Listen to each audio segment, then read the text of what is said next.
Peristiwa tersebut terjadi di dalam gorong-gorong Ruko Permata Kota, Penjaringan, Jakarta Utara. Akhirnya bisa dievakuasi setelah berjam-jam.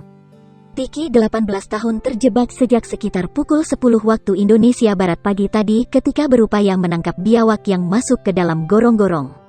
Dari kejadian itu, anak-anak warga setempat akhirnya melaporkan terjebaknya Tiki kepada orang-orang di sekitar lokasi.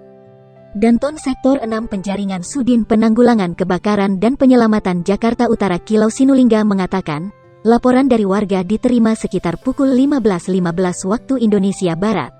Mendapat laporan, 12 petugas gabungan dari Sudin Gulkarmat Jakarta Utara dan Jakarta Barat langsung melakukan penanganan. Dibantu anggota Sudin Sumber Daya Air Jakarta Barat.